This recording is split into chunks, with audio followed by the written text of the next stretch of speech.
Hey guys, and welcome back to the Outer Rim. My name is Gabe, and today, with the help of one of my fellow Outer Rim admins, we'll be talking about the latest episode of the. Oh, sorry, I'm getting an echo. Here we go. Today, we're going to be talking about the latest episode of Obi-Wan Kenobi, and with me today is our fearless founder, Josh. Welcome. It's good to be here. I don't get to too terribly often, and so it's nice to join in on the discussion. And hopefully, I won't have any technology issues. And the people listening don't aren't clued in to those things, but it's kind of a running joke at Oh, this point. they saw it, and I think it was our first episode where you popped in a couple times trying to get those tech issues worked Oh, out. that's right. That's right. But Good point. Yeah, so today we're talking about episode 5, and we'll just dive into that. So this one was directed by Deborah Chow and written by Joby Harold and Andrew Stanton of Pixar fame. So the rescue party returns to the Path's headquarters on Jabim, but they are followed and attacked by Reva and Vader. We learn of Reva's past as a Jedi youngling and her plans of revenge against Vader. Her and Obi-Wan then work together to lure Vader into a trap. Obi-Wan and Leia escape, and Reva fails rather miserably and is wounded and left to die by Vader and the not-dead Grand Inquisitor. We end with her learning of Luke's location on Tatooine. So, Josh, what did you think of this episode?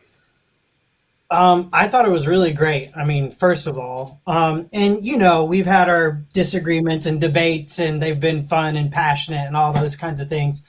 But I will say that for this one, even though I've enjoyed the others and gotten, I feel like, at least for me, plenty out of the previous episodes, this episode really brought it up a notch. The editing was tighter. The framing was more interesting and fluid. There was just a nice flow to all the scenes and how they connected.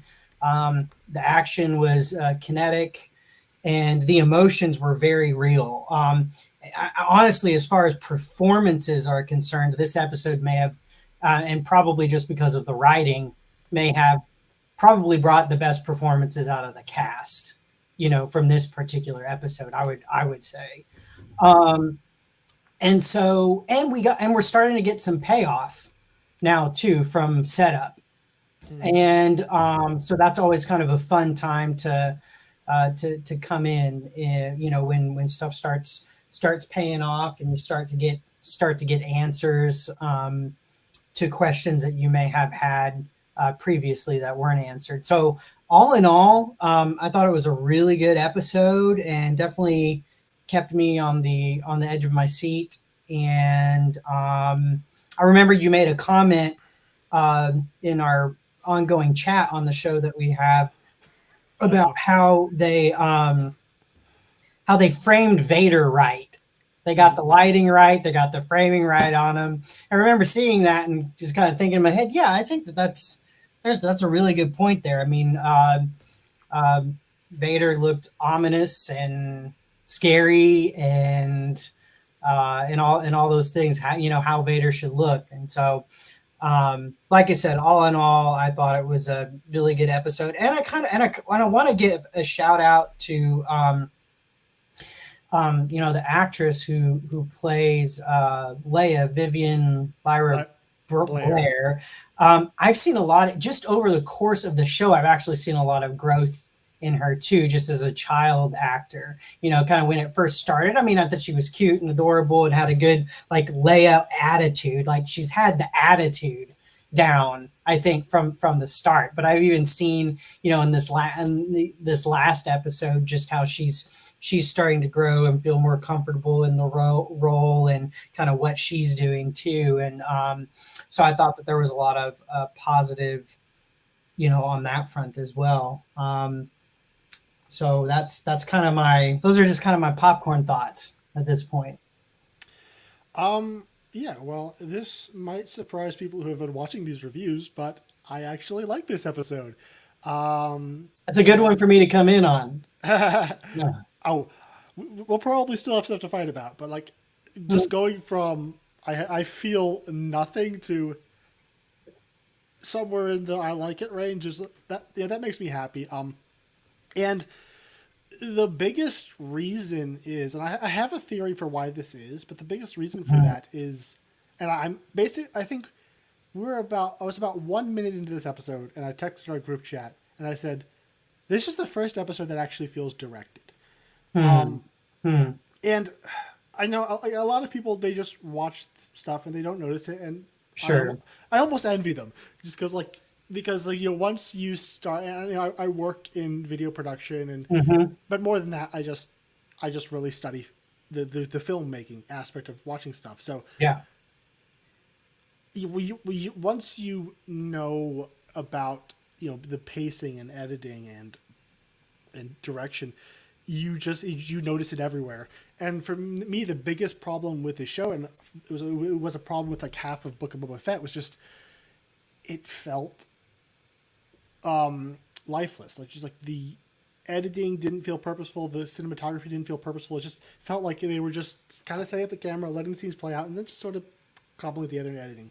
This episode, I won't say I don't want to overhype it too much, because I do think it's still pretty basic direction, but it was basic, competent direction where, oh, these angles are telling me something. Like this felt like one of the first episodes with like meaningful uses of pans and rack focuses, and just like the camera is telling a story. The way the characters are positioned, the way it's moving in action. Also, like, the action was a big thing.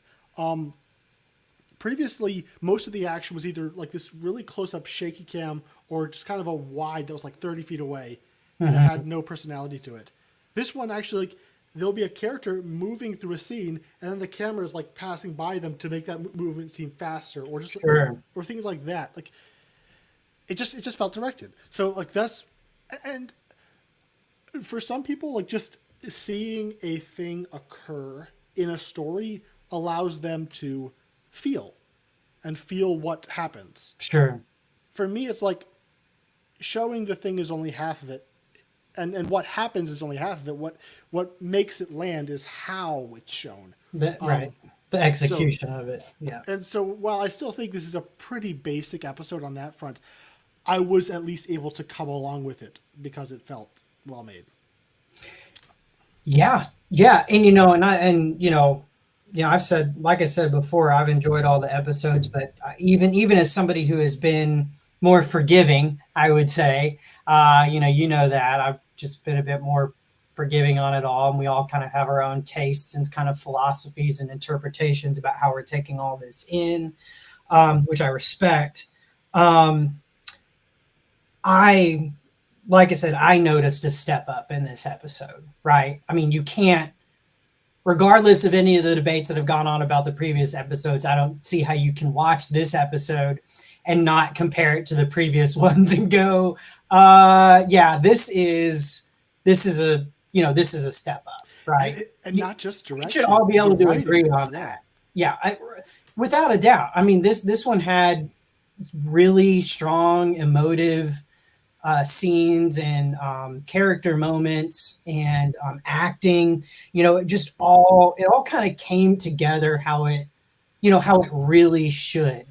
And on top of that, I just want to give a compliment, and I mentioned it a little bit in my intro, but want to just mention the editing of this.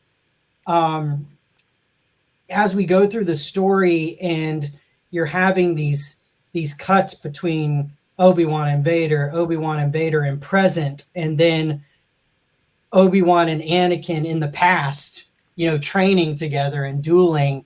I actually thought it was a really compelling way to tell their story and discuss their relationship, and the way that was all edited together and was kind of carried through as a theme, right?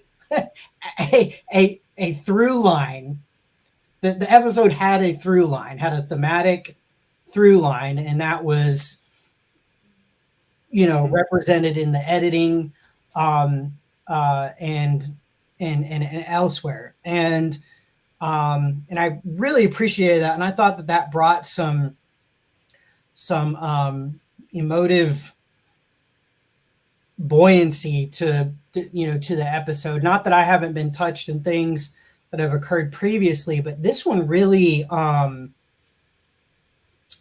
because of all the elements coming together so strongly, made me feel a bit more, And I can't disagree with that. I'm not going to sit here and disagree with that. I will defend what I feel like I can defend, but I have to think that Andrew Stanton coming on board as a co-writer made a huge difference too. Mm-hmm. Yeah, I want to talk a bit about just what I think is some really excellent structuring to the screenplay, and just what that does to sell the drama. Because I feel like previous episodes they would kind of set something up like, "Oh, you are wounded, Obi-Wan. You need to heal," and then never mention that for the rest of the episode. This episode had like had that I think a truly beautiful through line, cutting back and forth between the sparring session and now Anakin and Obi-Wan, now Vader and Obi-Wan in a current conflict, and just the through line of Reva's story through this episode. Like, it had its own really well done structure, and that's got to be Andrew Stanton. For one, because it hasn't been present before, and two, because like that is what Pixar is. Like, Pixar has always been about these perfectly structured stories where just the setups and payoffs are the kind of thing you teach in film school, like Toy Story.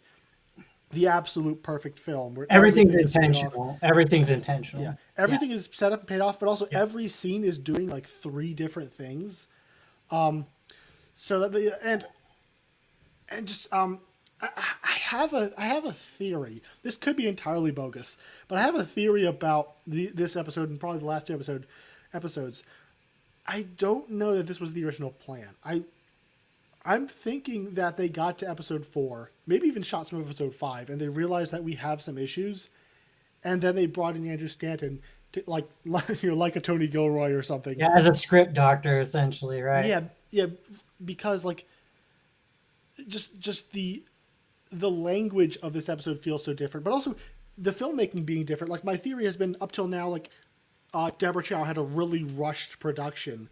And so she wasn't able to really put the time and attention into making the direction really good. And then all of a sudden, you get to an episode that has better writing, better direction, like something strange here. So my theory is that they took a break. He came in, rewrote it, gave Deborah Chow some more time to work on the direction, plan some of the action, and so that all around just and there are some, I think, some evidences of kind of rewrite logic happening. Like, one, just Andrew Stanton only coming in to co-write the last 2 episodes feels a little odd. Like, you feel like if you had access to him, you'd want him all throughout the show. I would have. I mean, even as a fan of the show, it would have been great to have him it would have been great to have him the whole show. So yeah, things like the framing device. It feels like the framing device of Anakin and Obi-Wan sparring feels like something that could have been like reshot later and kind of worked in with to the episode. Leia spending almost the entire episode alone, separate from the action, that feels a little odd. Just from I think maybe that she wasn't available for the official reshoots, so they had to bring her in and stick her in her little closet to work on the wires, like, so that she would have something to do. Half of O'Shea Jackson Jr.'s lines feel like they are ADR'd. The plot device of Bail Organa calling in and telling the bad guys the information they need to know feels very much like a reshoot kind of thing. Like, oh, we got to get people from A to B. Oh, let's shoot quick, right, and shoot this little scene so now we can justify her following them to Tatooine.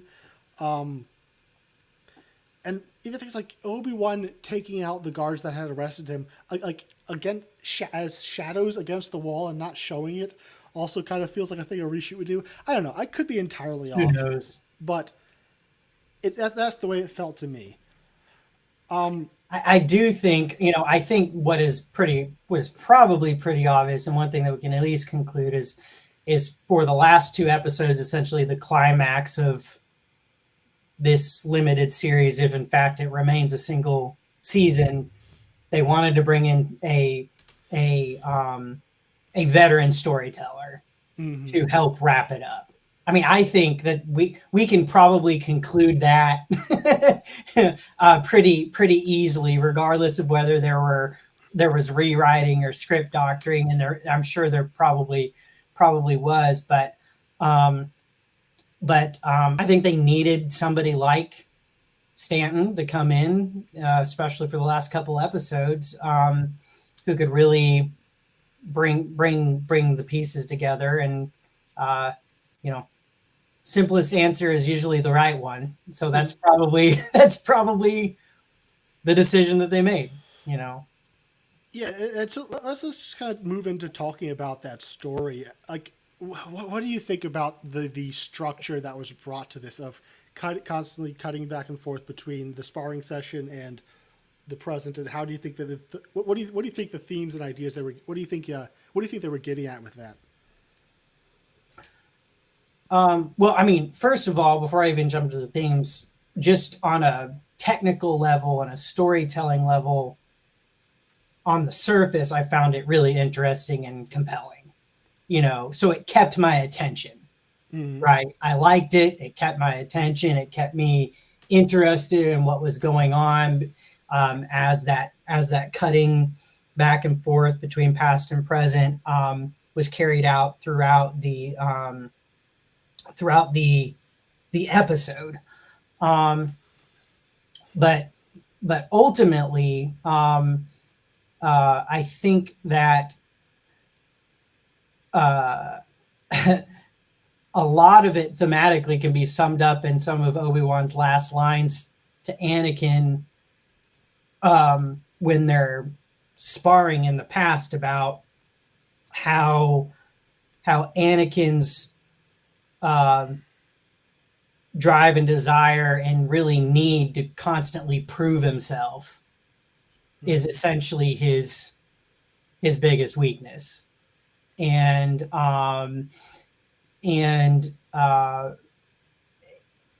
we kind of go from there. Then we think about the character of Vader and what Anakin has become, and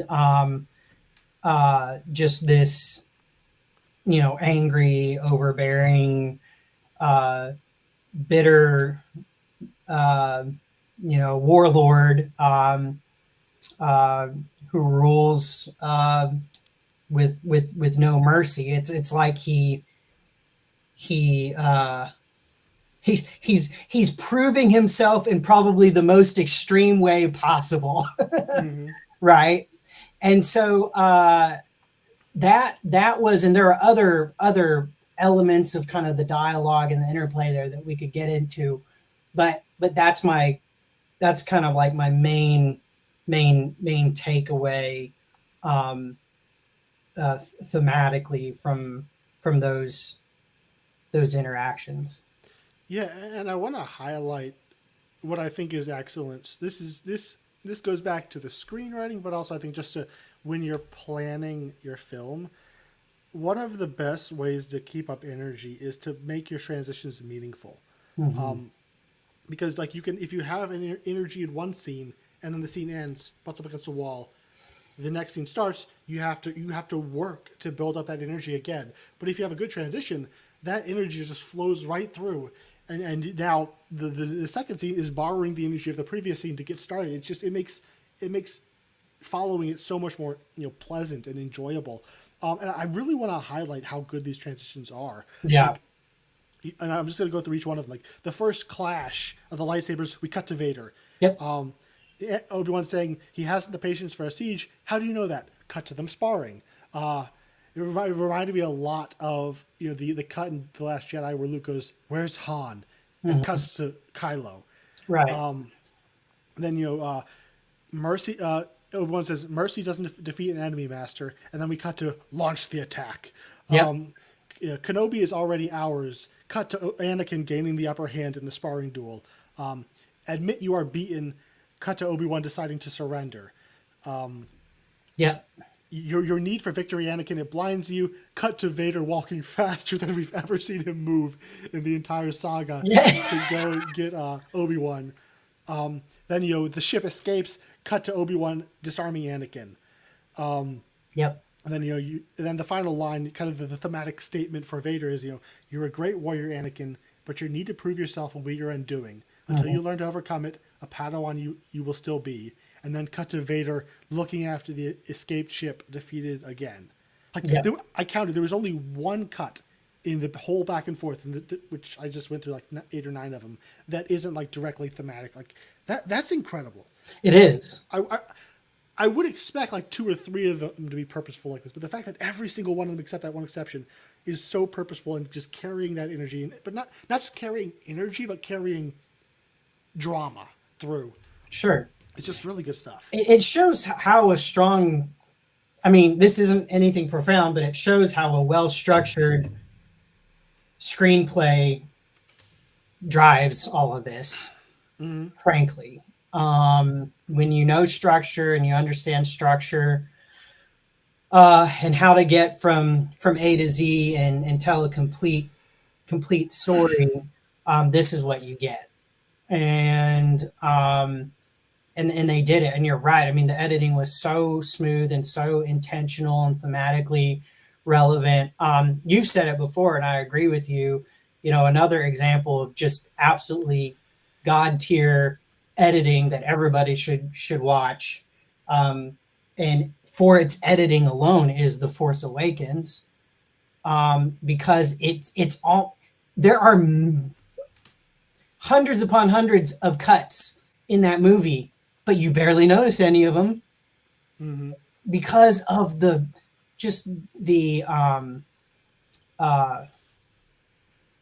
cadence that the editing has in that film. And Last Jedi's edited very well as well. I won't share my thoughts on how the third one in the trilogy is edited, but The Force Awakens is my go-to example of just the absolute height of just technical craftsmanship in a blockbuster. Yep. I think and not just in a blockbuster, but being a blockbuster and doing blockbuster things. Like The Last Jedi is a much more patient, sedative film, and the editing reflects that. But as far as I want the audience to have a ride. There aren't many films that do it better than The Force Awakens in that front. Let's just talk about The Force Awakens. Yeah, no. I mean, that's totally right. I mean, that's one of the reasons why The Force Awakens is so high on my list. One of the many reasons. So yeah. Yeah, well, one funny thing is we've been fighting back and forth for almost a month now about whether or not the existence of further Anakin, Obi-Wan and Kenobi, Obi-Wan and Vader, whether I've forgotten how to speak English, whether Obi-Wan and Vader meeting post Revenge of the Sith, pre A New Hope, kind of ruins the line. When I left you, I was with the learner, now I'm the master. Me saying very much so, you saying no. But there's that line here where he says, until you learn to overcome this, a Padawan you will still be. I am almost entirely convinced that Andrew Stanton wrote that line because he saw we kind of got an issue. So we have to figure out some way that by the end of this episode, Vader can somehow be called a Padawan or the learner or something, which I don't think it actually fixes it, but I do find it kind of funny that you'd like to think that he saw that and was like, I want to put this line in there. That'll be fun. It feels so. Doesn't it feel so deliberate though? It kind of does. I mean, we'll never know. Never know. But yeah, and so out of all their interactions, I mean, obviously this one was the strongest. It was meaningful. I've already said, and we've gone back and forth on this too. I'm not looking for anything to match or top what happened in Revenge of the Sith, right? I'm not looking for anything to match that or top that or whatever. But do I think that additional meaningful content and context to their relationship can be explored? Yes. And I think this episode at least showed that with a really strong writer, it can be, for sure. Yeah, Um, it, the way I would frame it is I still wish they hadn't done it, but I think the framing device of the duel, kind of showing where both of the characters were then versus where they are now, is good drama. I think, like, I don't know if it's worth the price you have to pay for it, but it is sure. good in the In and context of of this itself. episode. Within this 35 minutes or 40 minutes, I was connected. I was enjoying it. I was, you know, thinking about it. Yeah, yeah, yeah. And so that's a win. But speaking of that, we got to see I guess pre Attack of the Clones, Anakin and Obi-Wan again. It was a little funny that Hayden Christensen is very obviously a 40-year-old here, I know. and I they mean, didn't even try at all. they put some stage makeup Did on him, they? but that was, I you know, didn't even know. but you're right. I mean, they didn't even. I guess they just figured that, hey, they're gonna. No one's really gonna care that much when they see him. So And people really haven't. So, I like. yeah, I think. Do I wish they put some makeup on or try to de-age him? slightly. Like Yeah. there has been good de-aging. I think Samuel Jackson in Captain Marvel or Kurt Russell in Guardians of the Galaxy 2. Like there has been Well, good, pretty near flawless de-aging before, but usually, like thinking Robert Downey Jr. in Civil War, like you could tell. I still think, if they done it, maybe they just didn't want to spend the money on it or put in the effort, which I can understand. But the you know Christensen's still young enough that they wouldn't have had to. I mean, the de-aging that they would have to do on him would not be like the de-aging that they've done, that Disney has done, He's not Mark with some, Hamill. no, with some other characters. I mean, it would not be nearly as intensive. Take away some wrinkles, slim the face a bit. Like Mm-hmm. it's not too bad. You can still do it. And probably really well. So yeah, I mean, it was interesting that they didn't, but I will say that for Hayden's part, I mean, he stepped back into that role and channeled how he played Anakin in the prequels pretty darn well, I would say. Even so So far as being a little stiff, it was just like Anakin. hey, you know what? He did it, man. He landed it. So he uh, was faithful to that, for yeah, sure. and the sparring session was another aspect that felt like touched by the better direction. It's not on the level of any of the prequels duels or even most of the sequels duels, but it had its own energy and cadence and some okay choreography, which I was thankful for. How do we? Oh, go ahead.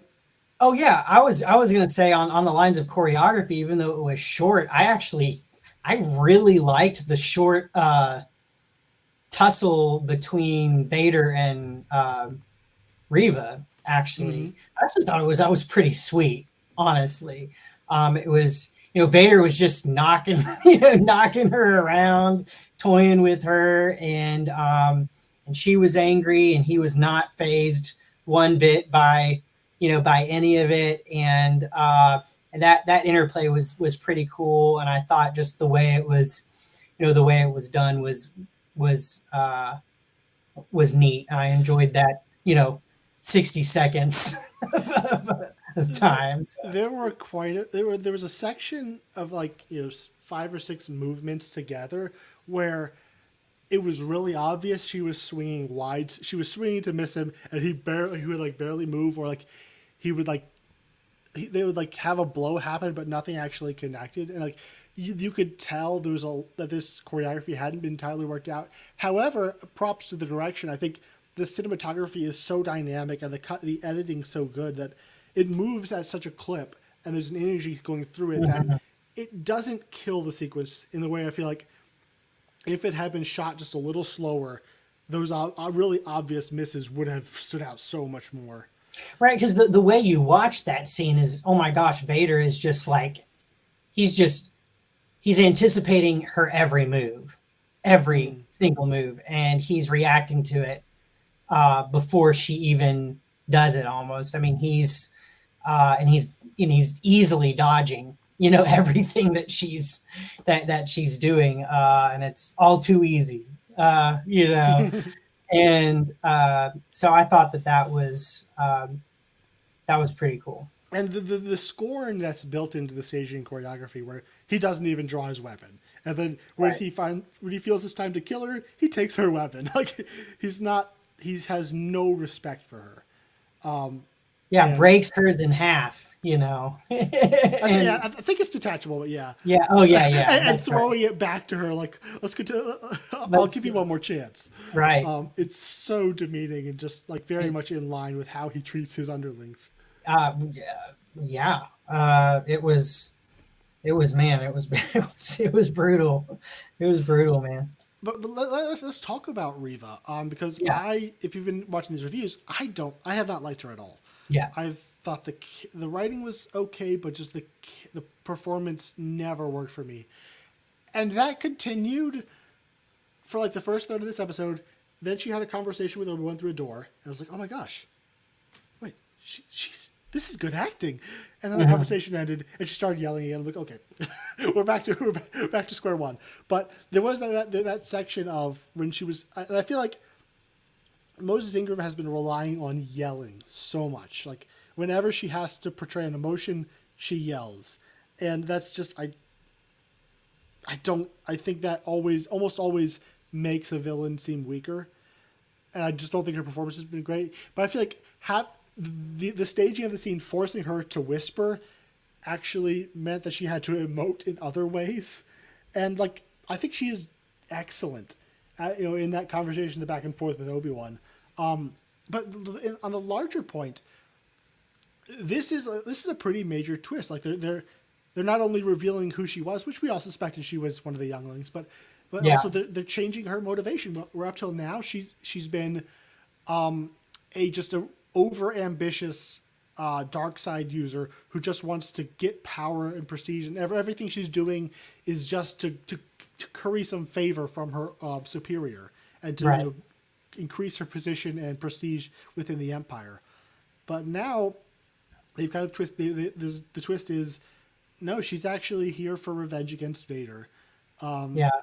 She's which I think works.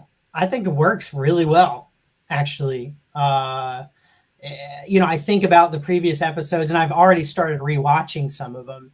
There are little, not hints, but you always, now watching previous episodes in thinking about them because they're fresher on my mind, like watching them in hindsight, and things that she's done in previous episodes are now informing the twist, right?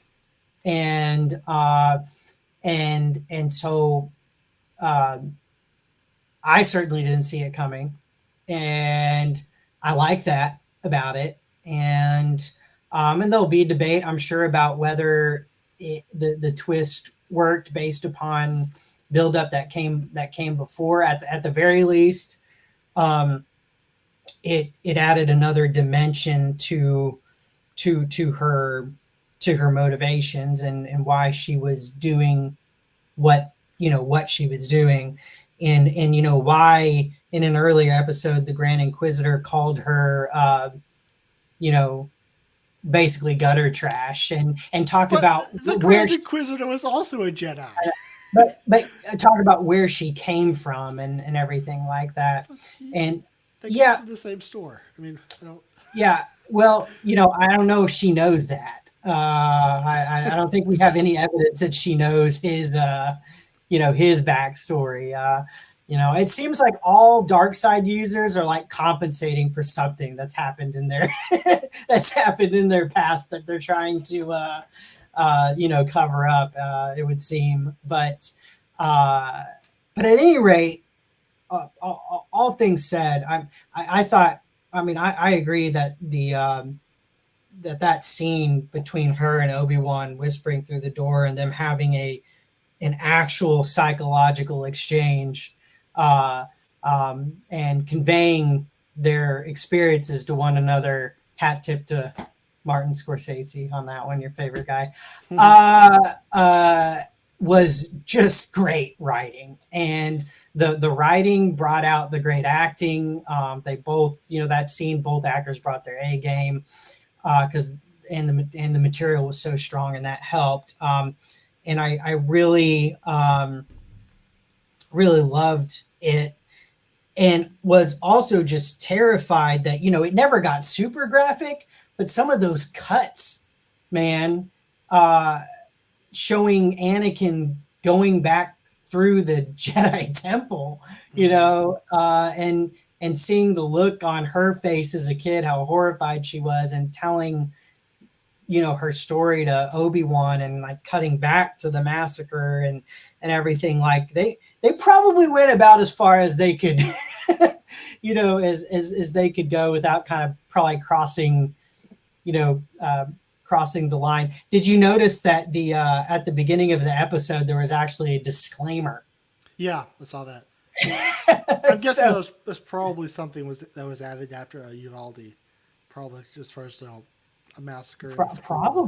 probably, Yeah. man. I almost wonder if they cut that sequence down from what it Well, originally was. and frankly, if it was more than that, I mean, sometimes less is more, right? You don't have to show everything. You can keep, sometimes the fear of the unknown, or not seeing exactly what's going on, but knowing what's happening can be a stronger way to uh, to convey what's going on. So Hmm. um, I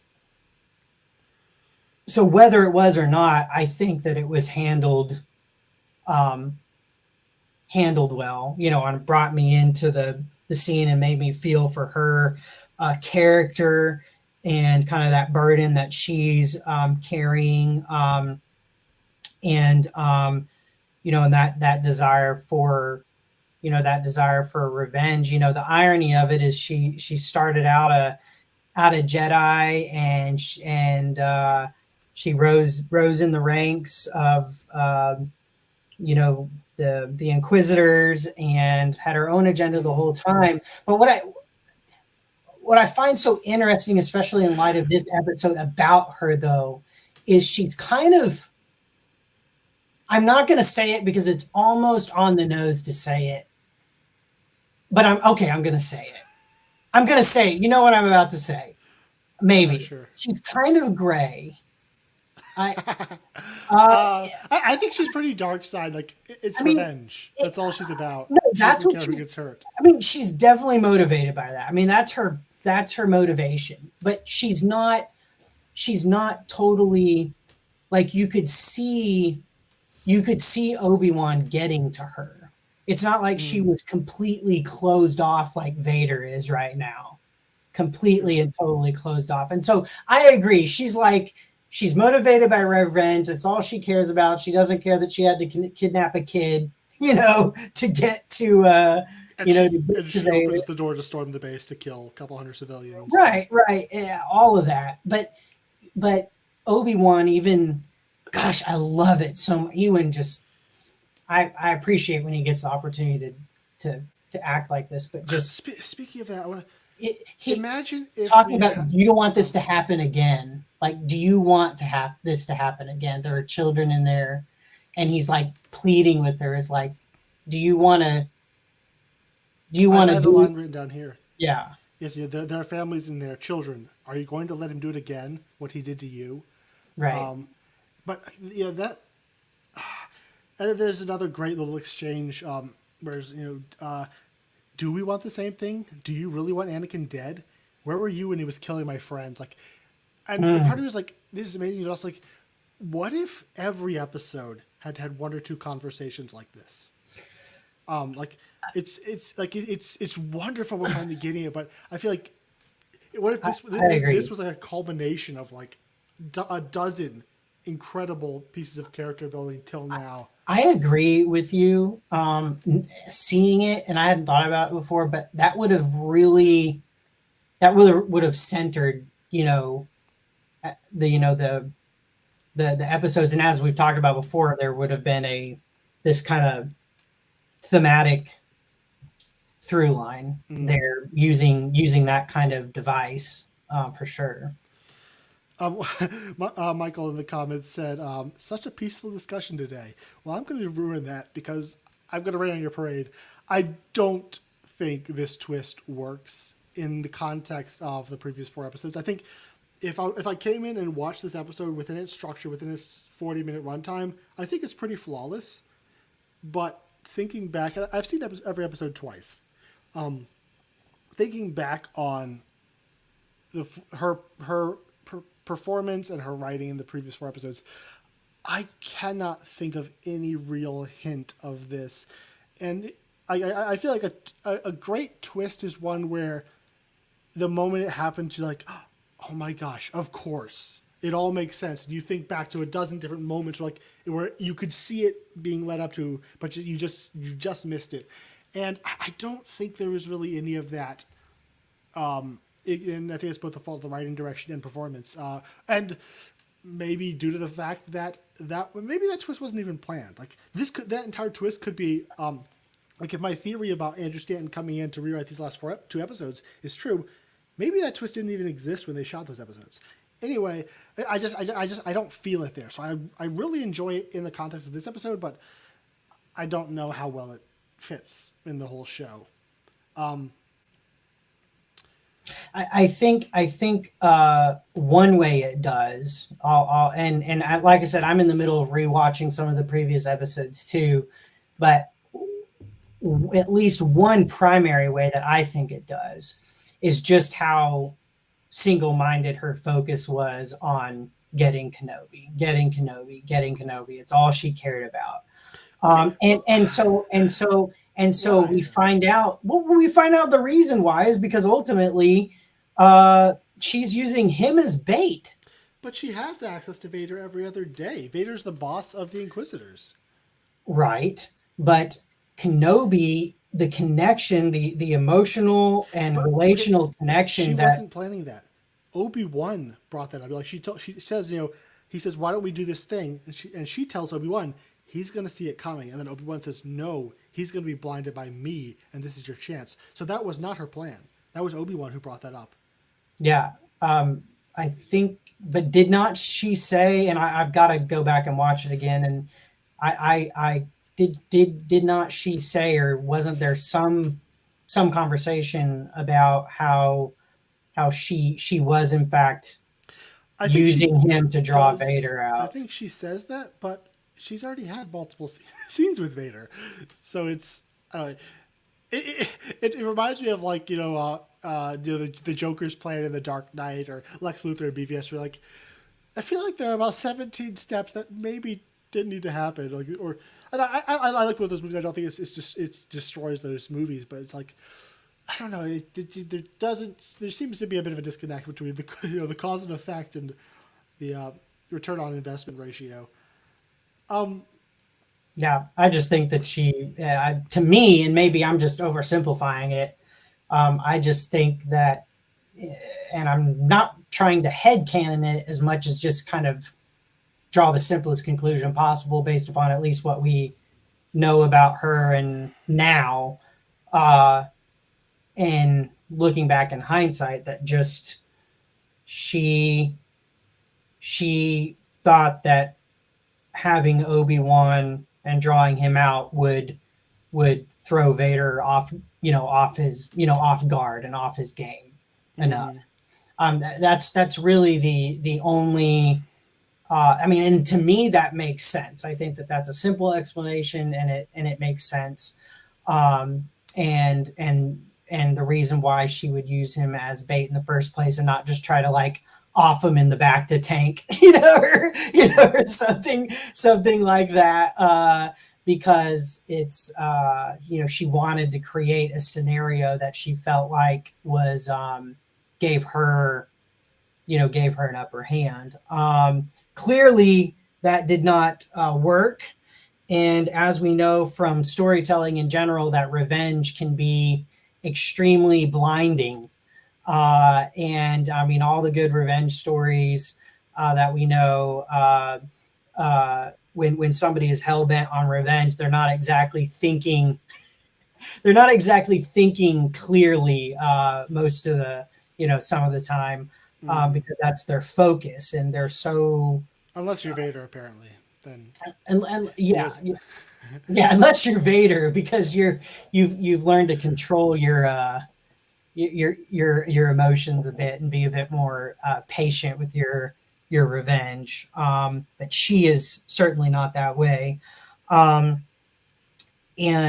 so I really like what they did with her, and how they whether the twist was intentional or not, I like it. And the supporting cast was really just pretty darn great all around. There's one character that I really liked that did not make it through this episode. Tala? Yeah, I liked her. I liked her quite a bit. And she was the next thing I wanted to talk about. Hello there, Curry. Yeah, I wanted to talk about her scene, and she has that scene with Obi-Wan Kenobi where she tells him basically her backstory and what caused her to turn from the Empire. I think it's a good scene. Here comes the nitpick. I think it really should have happened before, in the big either in episode 3 or in episode 4, before they go to attack the Fortress Inquisitorius. Just because this is her about her character motivation, who she is as a person. And that sequence ends with Reva calling you a traitor. What was it worth it to betraying everything you were? This is never who I was. I feel like that line would have been so much more impactful if we had had her story and learned who she was. I feel like that line only really works when you already know the person. So it's a fist pump moment because you know the truth of it. So I feel like just that's again part of just the weird writing of this season is there's so many opportunities for powerful moments that they just didn't build up to it. And I that was a really good scene, but I just wish it happened sooner. Sure. In the structure of the series. Also, the scene of her sacrificing the droid is it's really well directed, but again I don't know this droid. This droid's had 1.5 scenes in the show. And he was cool towards the end. But again, that droid should have come with them on their heist to save Leia. That droid should have been there. We should have been getting to know him and coming to love him across that heist. It would have added some spice to that sequence, and then you could have that moment of sacrifice, dramatic sacrifice. Well, it's just like in Rogue One when K2's death is gut wrenching, absolutely gut wrenching, and it's a robot. But it's really just emotionally strong when K2 sacrifices himself, because we've been with him the whole time, and he has a personality, and he has something resembling emotions, and so I get that. I get that nitpick there. In the moment, I thought it was really cool, and I was like, okay, well, she really likes this droid, and then I've seen him a couple times and everything, and he's pretty cool.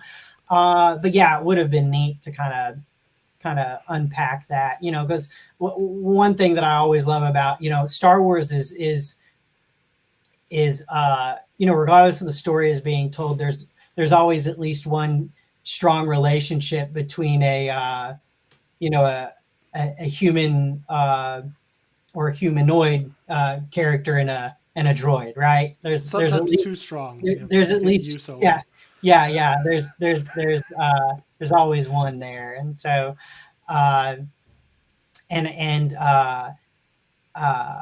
but in this one there is I will say that Leia and is it Lola?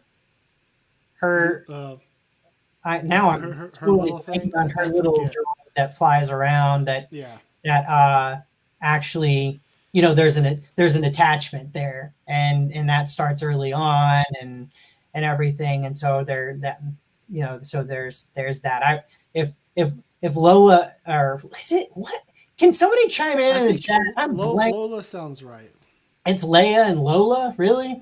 I Michael can't says remember. it She is said it Lola. a million times, and now I'm just totally blanking. But yeah, but if Lola got smashed to pieces, I would be sad at this point, and that just shows that they've actually built that built that relationship a bit more. So Well, I'm glad there will be someone to mourn her.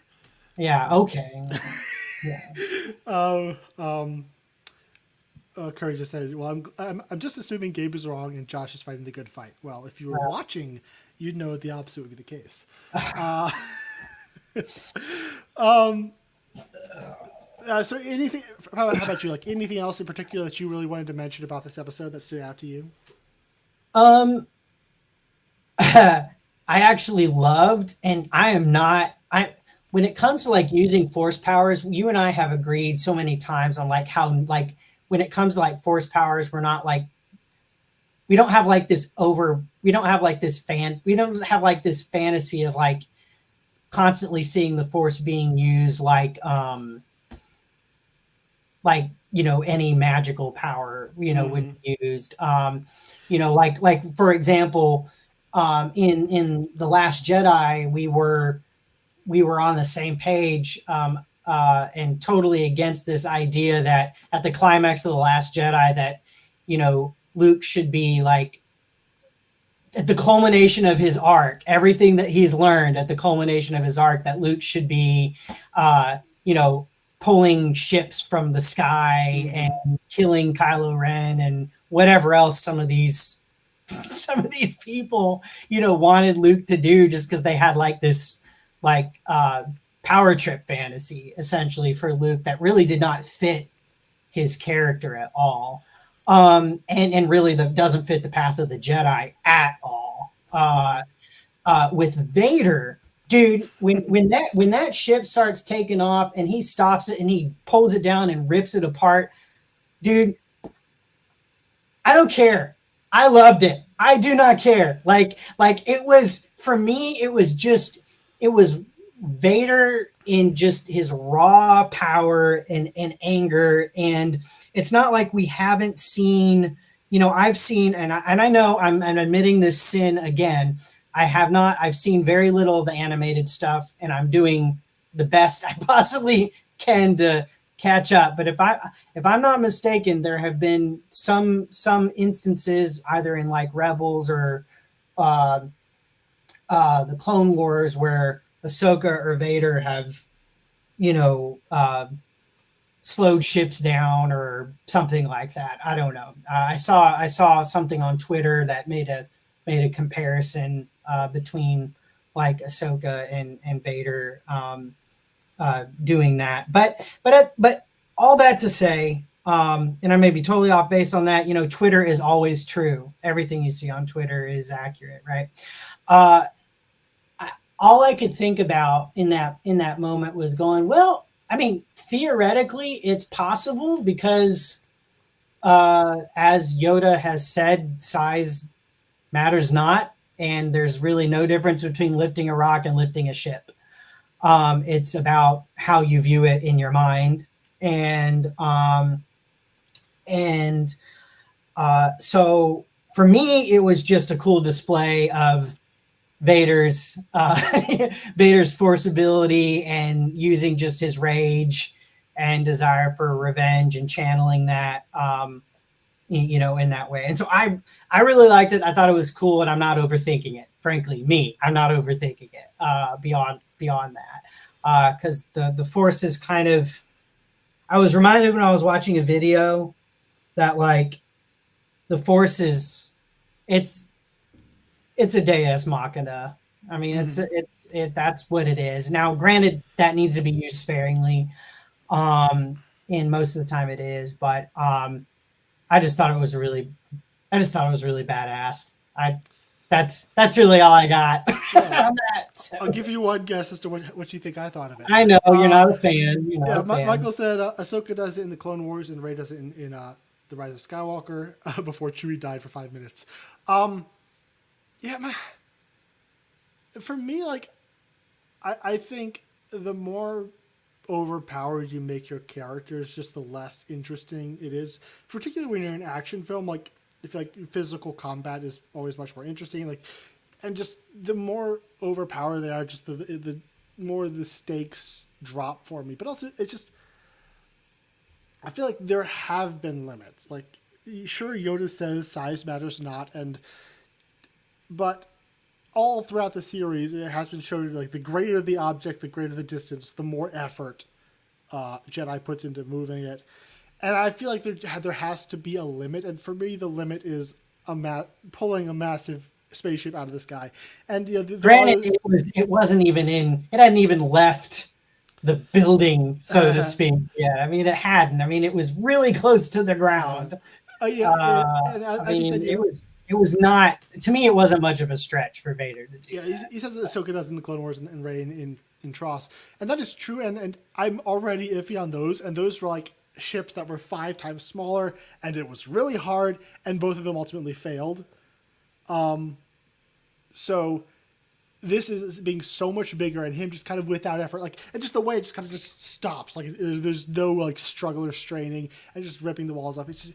It's more than I like to see Jedi or the Force being used. So it's like, that's a very dangerous road in my opinion, and it can get very silly very fast. As we saw in like Andy Tartakovsky's Clone Wars. Just let's show some restraint there.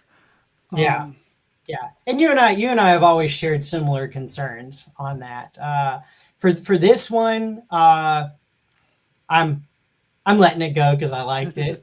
I just, and I don't think it's too much of a stretch for Vader, kind of in his prime, so to speak, to do that. And people will say, well, why didn't he do that? Now they'll watch the original trilogy or Rogue One and they'll go, why didn't he do it then or in that place or in that place? No. By creating greater power for character in prequels, you do eventually, you're going to run into a wall as far as making it to where the original material seems unbelievable. Like we do kind of run into that problem when you're looking at like Obi-Wan and Vader's really dorky lightsaber fight in A New Hope, but it's like you're just creating problems for yourself, I feel like, by constantly trying to up the ante. So like your philosophy is, because I know that like, for example, like for the most part, like the newer or expanded Force abilities and like the sequels didn't have as much of an issue with that, right? Because that was like a progression as opposed to like going back before, the originals took. I don't know. I guess I'm interested to see, because like I look at the 9 films or the 9 saga films, the spin-offs, but I've seen of the animated and this, and it's just kind of like the Force is all over the place, man. Like it's I mean, the cat's out of the bag.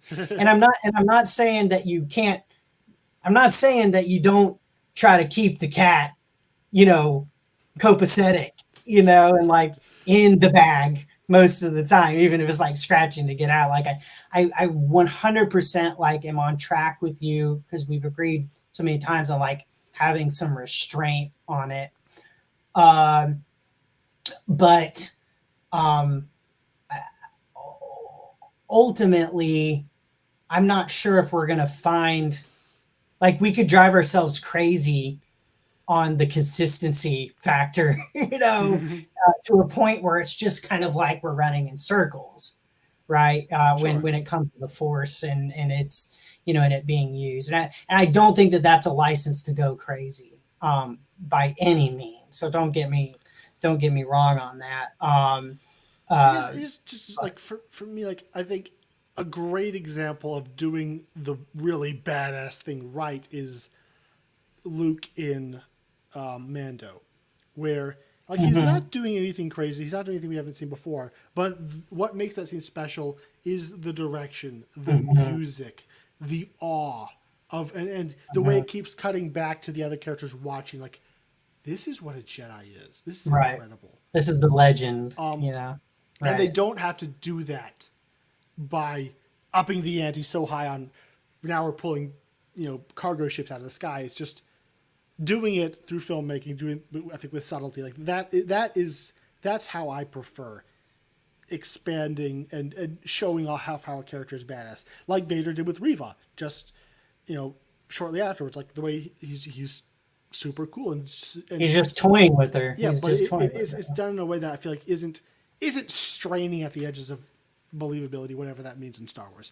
Again, everyone's going to have their different level. Whatever it means in a series about space wizards with laser swords. Exactly. It's going to be different for everybody, and I get that concern. I do, because I definitely don't want, when we see Vader, and I don't think that that's occurred yet.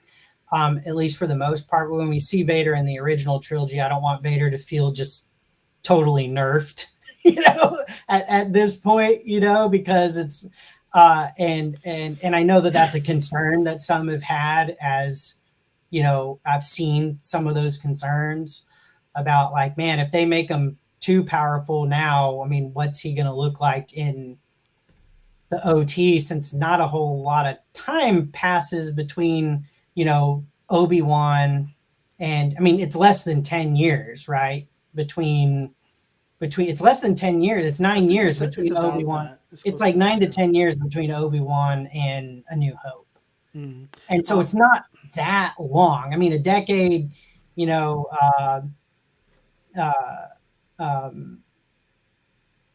isn't, I mean, it's long enough for me to, like, I like that gap. I wouldn't want that gap to be any less, but when it comes to, like, Vader, and as we see him portrayed in the originals, I don't see yet at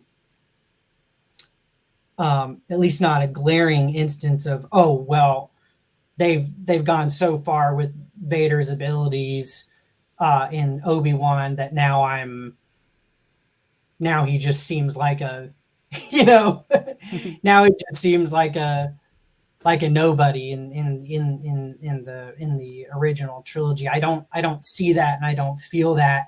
Obviously you have but it's an important discussion to have. Michael said, I also think you have to look at Vader in this specific situation. Vader is at the height of his anger towards Obi-Wan. His anger right now, in this moment, he may never reach that anger again later. And that's a good point. That's fair. Just stop. Just stop. Just don't. I like that. I like that. The start of the pulling spaceships out of the sky thing should just not be done in my book. So yeah. No pulling spaceships out of the sky for Gabe. Their duel in A New Hope is very much a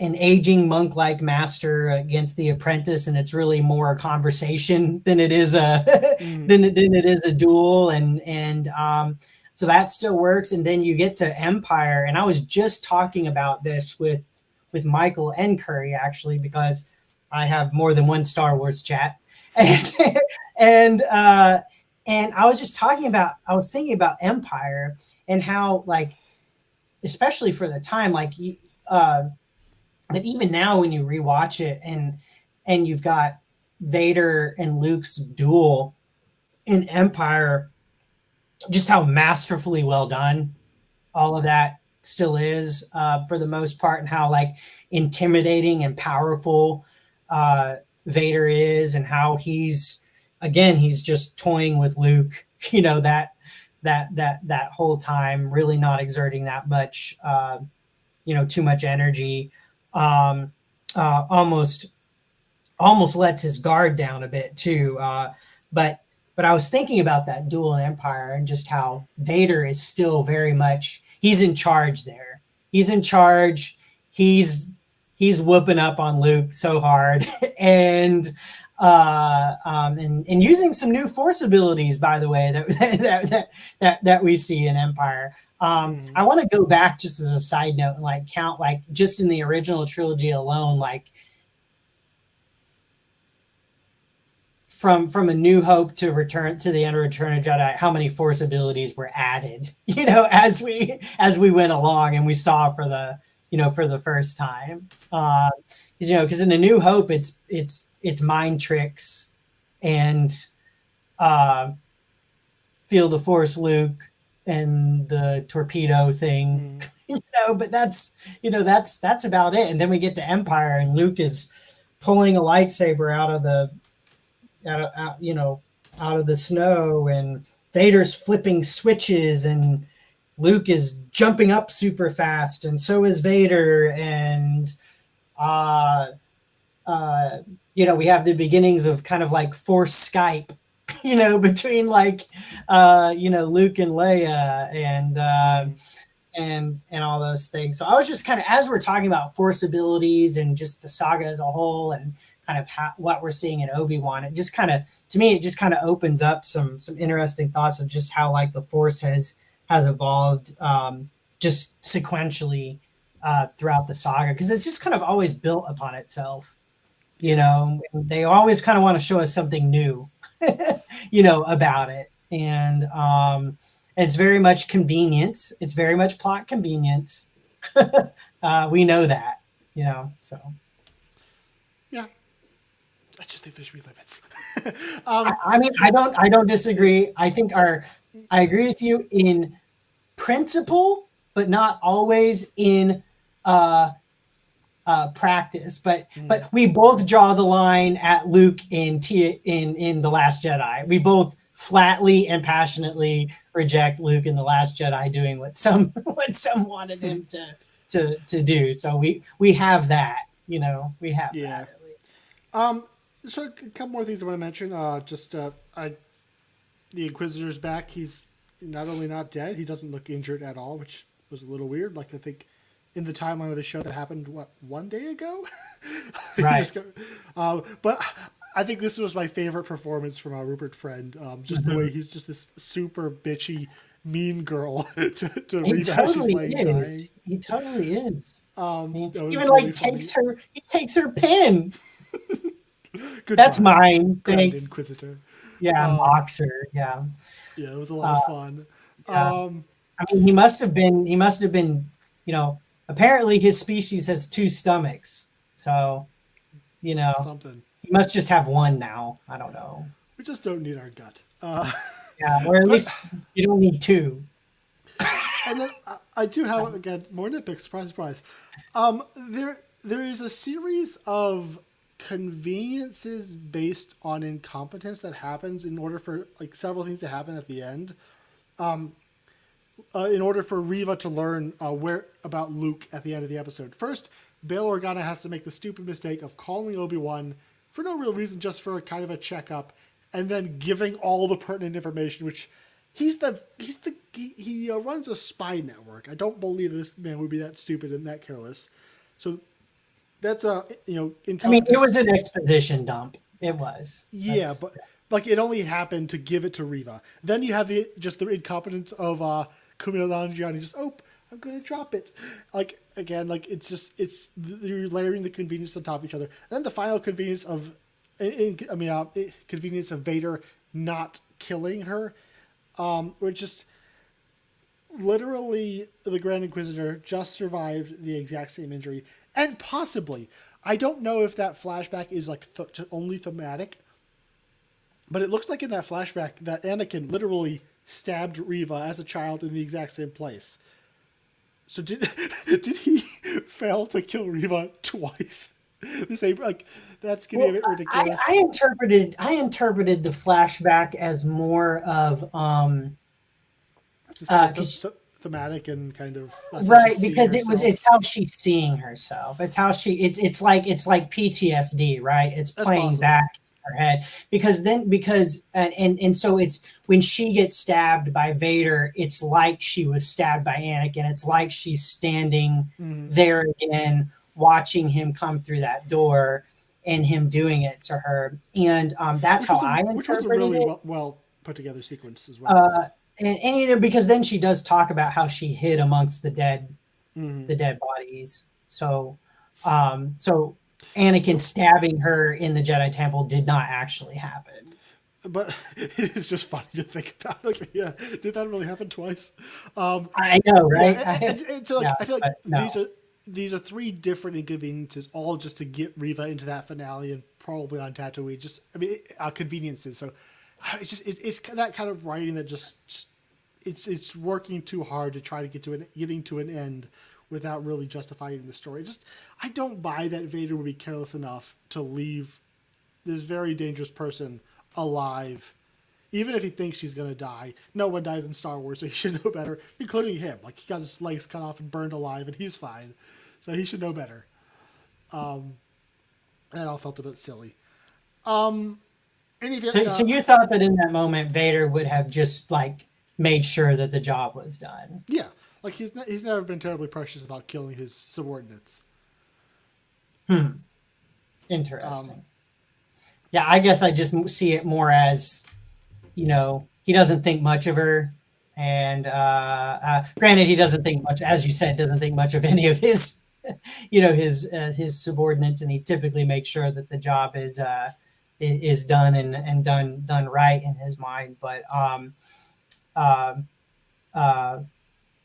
you know, I don't know.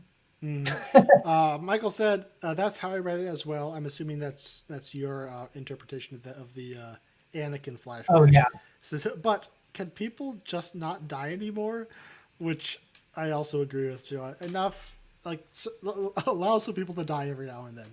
This is getting a bit ridiculous. Yeah. Yeah. When you're thinking about, like, what's her Ming-Na Wen's character? I forget in Boba Fett. Like, it does start to stack up after you've played, you know, Darth Maul. After you've played that card a few times, you're like, okay, I get it. Let's put that one back in the box for a while.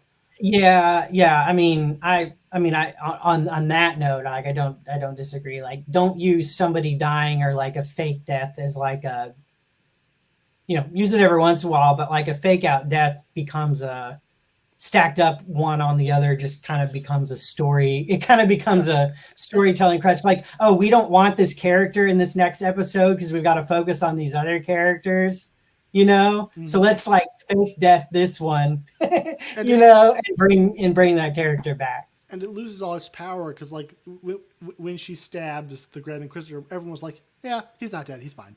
Like, so, like, no, everyone knew. It loses its power after a while. So moving into the finale. So this episode ends with a hyperdrive failing, Reva finding Bale's message. Where do we think the finale is going to go? Like, there's a lot of ground to cover, and if it follows tradition, this thing's going to be at most an hour long. What do you think is going to be the story of the next one? I mean, I've enjoyed this series. I've gotten a lot out of it, but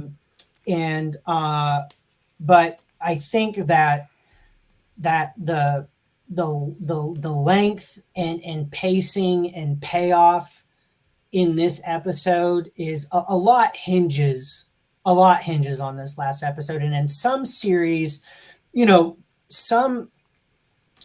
in some series, you know, everything is so extremely strong all the way through that if you have, you know, a finale that's good but not like phenomenal, there wasn't quite as much hinging on the finale in the first place, right?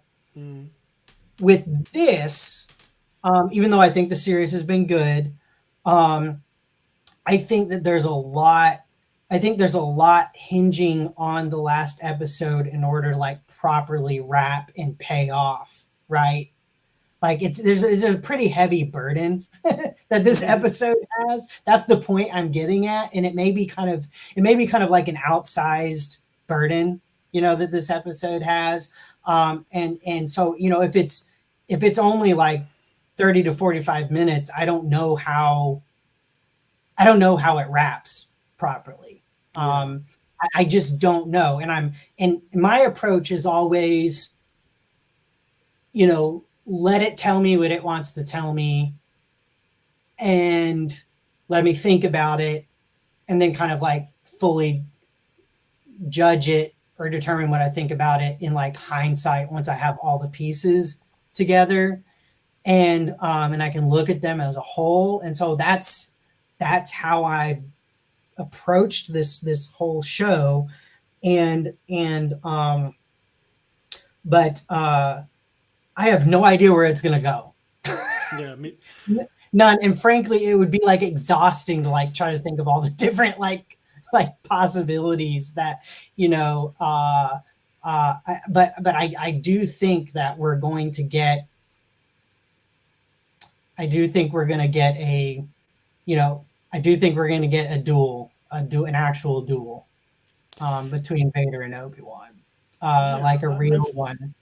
I So feel like traditional wisdom would have said, kill off Riva in this episode, make the finale about Anakin and Obi-Wan, because they've still got to figure out, they still have to resolve this story.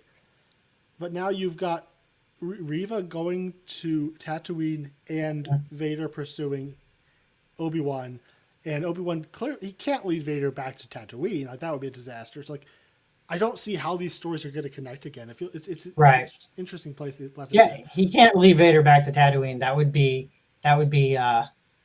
even I would be like, I mean, Gabe, I mean, you know how my approach has been. If Vader ends up on Tatooine, I'm gonna kind of be like, This was the dark side. This was probably not. That was not a good idea. That was no. Just keep him as far away from Tatooine as possible. I totally get that Vader has been searching for him all this time. I like that aspect of it, but we need to keep Vader away from Tatooine at all costs. I think so. All right. So yeah, like before at the end of episode 4, I was like, I don't even know if I'm going to keep. Like after I watch, I'm going to keep watching the show, but after that, I don't know that I'm going to keep this in my head canon. Like when I do rewatch it in the future, I don't know if this show is worth it to keep it in. I'm still not sure, but like this episode definitely brought up the show's value a little bit for me. And Andrew Stanton, he also wrote on the finale, and if he can bring his usual level of just dramatic prowess, like it's possible he can bring the show around for me to where I can find some enough value to put up with what I see as its kind of glaring issues. Michael said, Josh, I was just typing that he's not concerned with her. Well, to that I say, like, he wasn't concerned with Admiral Ozzel or Captain Nita, but he still killed them. and apology accepted. A lack of concern has never stopped Vader from killing someone. And he also said, I agree, Vader can't lead Vader to Tatooine. That would be a step too far. That would be for sure a step too far. All right. So, final thoughts on this episode before we close out? Just had a great time with it. I thought it brought the whole series up. The series that I've enjoyed, but it brought the whole series up in multiple ways. I think the emotions hit where they were supposed to. I thought the writing was pretty strong. The acting and all the technical pieces came together to make really interesting episode. And so I don't know where everything is going to go. As you mentioned, there are a few different directions that we're going to see and we just hope that there's enough time to, to give all of those, to give all those justice. I guess it was fake, but there was something rolling around about the finale being an hour and a half long, and I can't imagine that it would. I mean, I would be totally cool with it being the length of a short movie. I would be fine with that. That would be a-okay with me. I think an hour and a half would be plenty of time. I think it kind of needs it. I would agree at this point that it needs, it can't just be a 28-minute, pop, it's going to need some. Otherwise, I think there are going to be, and probably for good reason, I think there's going to be some legitimate disappointment with, with it just kind of feeling rushed. I I actually think that I don't know if, and again, the finale is going to, length of the finale, how all the payoff occurs, how it's told, it's going to make all the difference. But I saw a comment from Michael on Twitter talking about how, you know, eight plus episodes seems to be more of a sweet spot than like this 6-episode format. It's a little too quick. It's also really been hurting the MCU shows.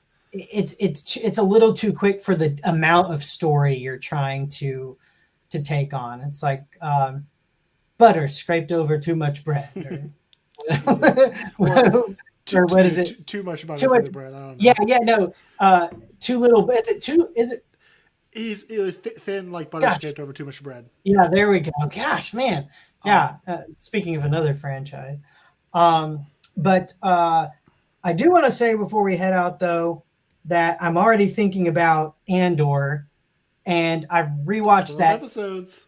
Dude, I mean, just heck yes, and I've rewatched that teaser I don't know how many times at this point because it's a work of art. That teaser is a work of art. And I'm just we'll see, man. But I'm already thinking about the next series, and I'm really excited about it. But we'll see how this all lands, and hopefully it does in a satisfactory way, and we'll go from there.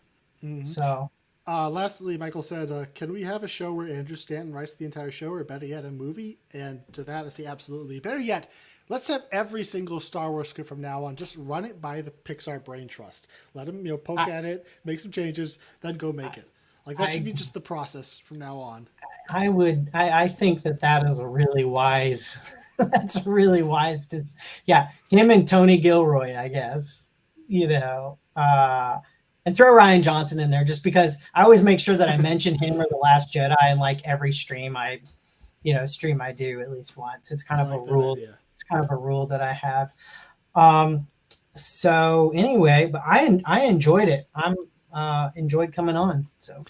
All right. So before we head out, I just want to ask you guys if you enjoyed this to please head over and follow us on Twitter at The Outer Rim SW, on Facebook at The Outer Rim, a Star Wars group. Join us there. And then YouTube, subscribe to The Outer Rim, a Star Wars channel. We very much appreciate that. And you can talk to us both either in The Outer Rim, a Star Wars group, or a Certain Point of View group as well. Woo! All right. So until next week, we will see you in episode 6.